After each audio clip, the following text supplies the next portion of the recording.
Imagine standing on Earth, but not the Earth you know today. No cities, no Baltic Sea, no British Isles. Only freezing winds, endless ice, and a vast world teeming with strange, gigantic creatures. This was Earth 1 million years ago, in the heart of the Pleistocene Ice Age. Icy air swept across the Siberian plains. Northern North America, where modern-day Chicago or Toronto now stand, was buried under glaciers several kilometers thick. Ice didn't just cover the poles, it crept deep into the heart of the continents. Sea levels were up to 120 meters lower than today. Oceans receded, land expanded. Eurasia was connected to North America by a massive land bridge, the Bering Land Bridge. Japan, the UK, and Taiwan were all once physically linked to mainland Asia. Vegetation retreated toward the tropics. Farther from the equator, forests disappeared, replaced by frozen steppes and barren tundras. And in that world, the giants reigned. You might encounter a 4-meter-tall, woolly mammoth, a 2-ton shaggy rhinoceros, lion-sized predators, and saber-toothed cats with 20-centimeter fangs. It was a primeval zoo, dangerous, alien, and breathtaking. And humans? We hadn't yet arrived, but the first footsteps had already begun. Homo habilis was chipping stone tools in the African forests. Homo erectus was about to kindle the first flame. They didn't know it yet, but they were the first spark in a long and powerful journey. The journey to dominate this planet. And Earth, 1 million years ago, was the first stage for that story. A story no one had fully told, until now. Part 2. The first footsteps of our kind. The story of humankind didn't begin with civilization. There were no pyramids, no campfires, no spoken words.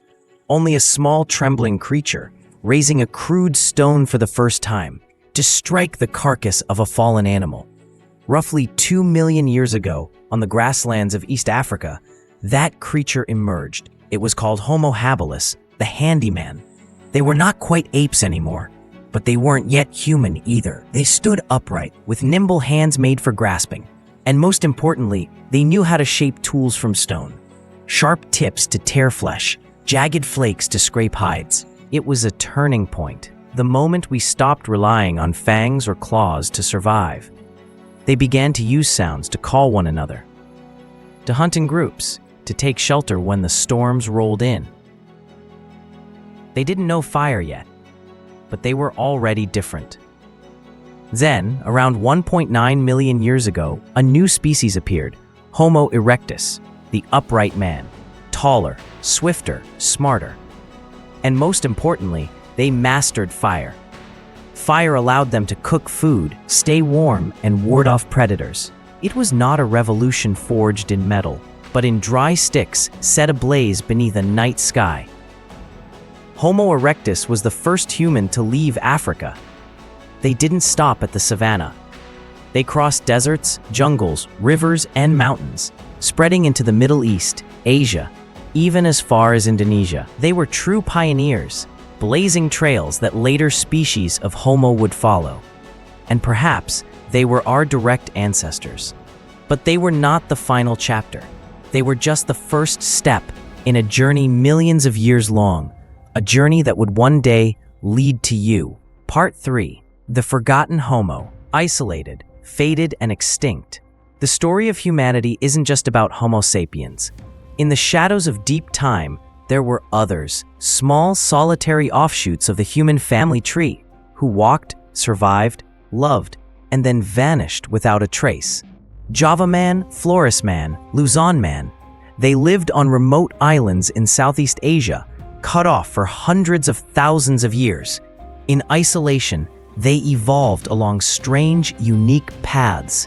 Their bodies grew smaller, their brains shrank, their limbs adapted to new environments. The most remarkable among them was Homo floresiensis, nicknamed the Hobbit. Barely a meter tall, they seemed like creatures from myth, but they were real. They hunted, they used tools, they may have even buried their dead. They endured, perhaps for 1 million years, in a world almost completely disconnected from the rest of humanity. Far to the north, in the frozen caves of Siberia, another kind of human lived, the Denisovans. We have no complete skulls, no faces, only a fragment of finger bone and a few teeth. And yet their DNA lives on, in the blood of millions across Asia and Melanesia today.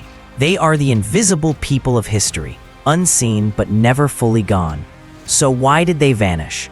Not because they were weak, but because they were too few, too scattered, lacking the complex social structures that later humans, especially Homo sapiens, would wield like weapons. They were the rough drafts of our species, unfinished songs in the great symphony of evolution. And though you may not know their names, they may still live within you, in fragments of DNA passed down over millennia, echoes of forgotten Homo, whispering through your very cells. Art 4, Cro-Magnon, the story of us. There was a time, on the cold stone walls of Ice Age Europe, when a human hand slowly reached out, not to fight, not to gather food, but to draw a bison with red ochre and charcoal. That hand didn't belong to some wild primitive brute. It belonged to a Cro-Magnon, one of the first Homo sapiens to set foot in Europe, around 40,000 years ago. The name Cro-Magnon comes from a rock shelter in France, where the first modern human remains were found. Since then, the term has come to represent all early Homo sapiens who lived between 40,000 and 10,000 years ago, the direct ancestors of you, me, and all of modern humanity. They looked much like us, tall, broad-foreheaded, with large brains equal to or even larger than ours. But their skin wasn't pale. Their eyes weren't blue. They bore the rugged beauty of survival. Dark skin, dark eyes, black hair, adapted for a harsh, ever-changing world. And they didn't just survive. They lived deeply. Cro-Magnons tanned hides and sewed them into clothes, crafted bracelets from bone and shell, played flutes made of hollow bone, carved hunting scenes into stone, and painted cave murals so hauntingly beautiful, they still silence modern artists.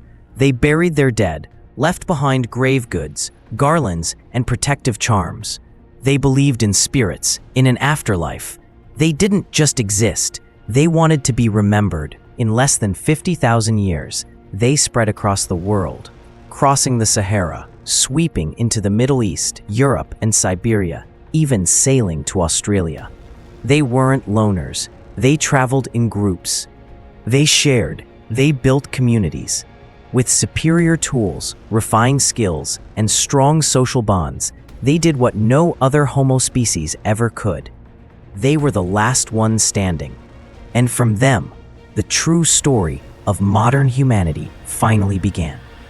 Part 5, The Great Confrontation, The Last Survivor. 40,000 years ago, across the cold, open plains of Ice Age Europe, two human species stood face to face. Not predator and prey, not friends, but the last two branches of an ancient family tree, Homo sapiens and Neanderthals. They could interbreed. They shared common ancestors. Both hunted, crafted tools, and cared for their sick. But only one species would survive to tell the tale.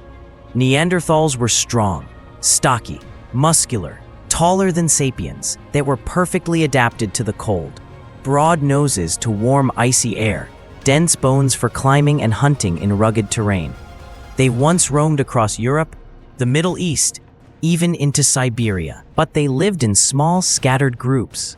They had simpler tools, no long-range weapons, and no clear signs of fully developed language. They were resilient, but isolated. Then came Cro-Magnon, Homo sapiens, a wave of migration sweeping into Europe. They brought precision, coordinated hunts, throwing spears, traps, and cooked food for better nutrition. They told stories, painted on cave walls, buried their dead, exchanged goods, and passed memories from generation to generation. There was no great war, no final battle, just a quiet retreat, valley by valley, cave by cave, stream by stream. Neanderthals faded into the shadows. 30,000 years after sapiens arrived in Europe, Neanderthals vanished from the map. No last stand, no cry for help. Only a trace remained. 1 to 4% of their DNA, still carried today by people of European and Asian descent. There was a victor, but no glory. There was extinction, but not total erasure, because the last survivor tells the story. And thanks to that, we know the truth. We are not the only kind of human that ever existed. We're simply the last one left. ... Part 6. If not Homo sapiens, then who? Imagine a world without Homo sapiens, no pyramids, no smartphones, no space shuttles, no internet, no you, no me, no one left to tell the story of us. So then, who would have taken our place? Neanderthals? Perhaps. They were strong, cold-adapted, tool-using humans. They may have had a rudimentary language, a culture in its infancy. Give them another few tens of thousands of years, and maybe today we'd be speaking Neanderthalese, sharing myths through stone carvings instead of YouTube videos. Or Denisovans, the hidden ones, a mysterious species with almost no fossils, yet whose DNA whispers through the genes of millions of modern Asians. A ghost people, barely seen but never gone. Or maybe a species we've never discovered. A small band of humans who once lived deep in a canyon, who lit fires, loved one another, raised children, and were quietly buried beneath the weight of time and stone, forgotten before they could be found. If Homo sapiens had never arrived, the woolly mammoths might still roam the frozen grasslands, the dodo might still take flight above quiet islands, the cave lion might still stalk in the shadows, the air would be cleaner, the oceans deeper, and nature untamed. Dominance isn't destiny, it's just a possibility that happened. Homo sapiens won, but victory doesn't always mean righteousness. And the true cost of that victory, we may still be paying it. Part 7. The dark side of intelligence, the ecological destroyer. Homo sapiens, the most intelligent species in evolutionary history, is also the most dangerous creature Earth has ever created. Wherever the first human footprints landed, extinction followed. In the Americas, where humans arrived just 15,000 years ago, woolly mammoths, saber-toothed cats, giant rhinos, and ground sloths the size of cars vanished within a few thousand years. In Australia, settled about 50,000 years ago, towering lizards, 3-meter-tall kangaroos, and flightless birds heavier than ostriches disappeared not long after humans arrived. Modern humans weren't just skilled hunters. They set forests ablaze to flush out prey, built massive traps, spread wildfires, and brought dogs, rats, and invisible killers like bacteria. Where Homo sapiens went, ecosystems unraveled. But we didn't stop at hunting. We chopped forests for farmland, sliced mountains open for gold, dammed rivers for energy, dumped waste and chemicals into oceans, and pumped CO2 into the sky. All in the name of one thing: endless expansion. Today, we live in the midst of Earth's 6th mass extinction, and for the first time, the culprit isn't an asteroid or supervolcano, but a conscious, calculating, intelligent being who knows the damage and keeps going anyway. Since the rise of Homo sapiens, over half of all large land animals have disappeared. Thousands more are on the brink, not because they're weak, but because they share the planet with us. Ironically, the very thing that made us rise above all others, our intelligence, is also what threatens to bring everything crashing down. Homo sapiens may have won, but if we don't stop, we may become the final casualty of our own victory. Because life does not forgive intelligence. When it forgets Baal. Part 8. The dream of immortality, the price of eternal life. Since the days we huddled in caves, humans have looked up at the stars and asked, how do we escape death? From ancient myths about the elixir of life and the fountain of youth, to emperors buried with hundreds of servants, the dream of immortality has never died. Today, that dream wears a different face. Gene editing, stem cell therapies, regenerative medicine, artificial intelligence, even uploading consciousness to machines. The tools have changed, but the goal remains the same: to live forever. But what if Homo sapiens actually achieved it? A world without death sounds like paradise, until you realize what it would become: a planet drowning in people, with resources stretched thin, where the rich hoard immortality and the poor are left to struggle in the shadows. And here's the cruelest irony: when you have eternity to do everything, you may stop doing anything. No more urgency to learn, because time is infinite. No more desperate need to love, because there's always tomorrow. No more risk, no more drive, because nothing is truly lost. It is the shortness of life that gives it weight. It's the end that makes each moment shimmer. Death isn't the enemy. It is the quiet reminder that every breath you take is a gift, a moment that will never come again. In a world obsessed with eternal life, perhaps it is death, that final line, that makes humanity truly alive. Part 9. Rebuilding civilization from zero. Imagine an ordinary morning, suddenly shattered.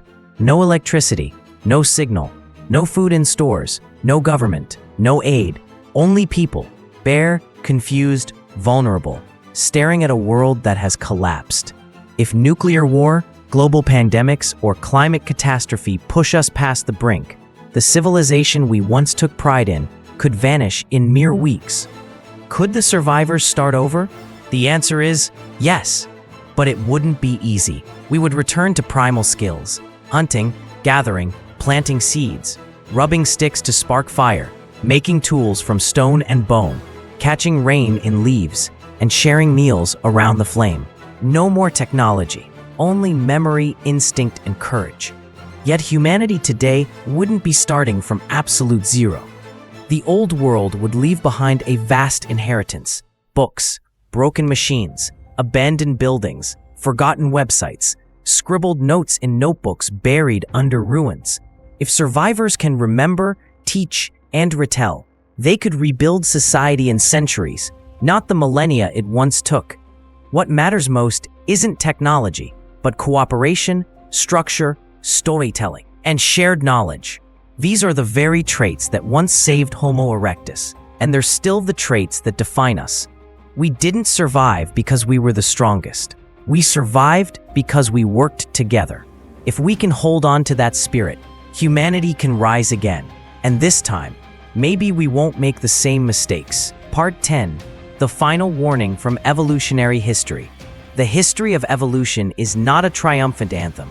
It's a long elegy of silent extinctions, of species that once thrived, then vanished.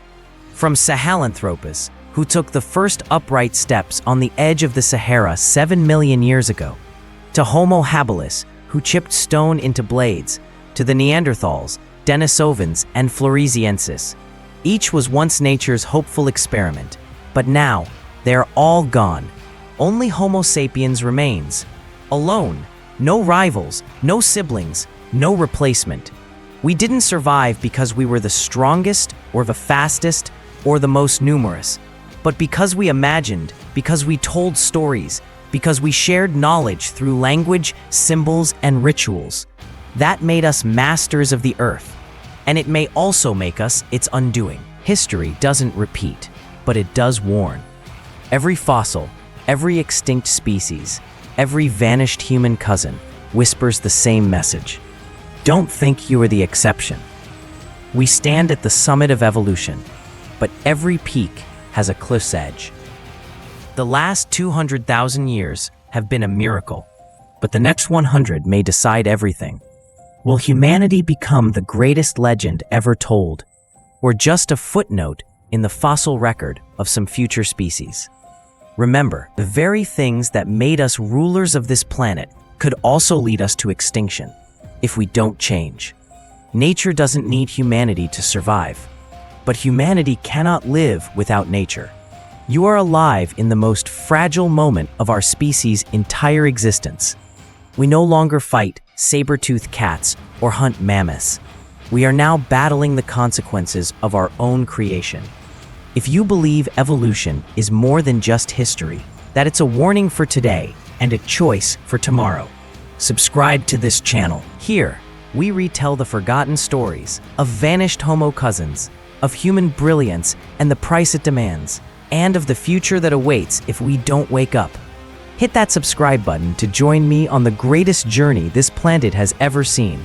The journey of humanity, from a trembling creature to the one holding Earth's destiny. History doesn't wait, but you can lead. Subscribe now, before evolution moves on without you.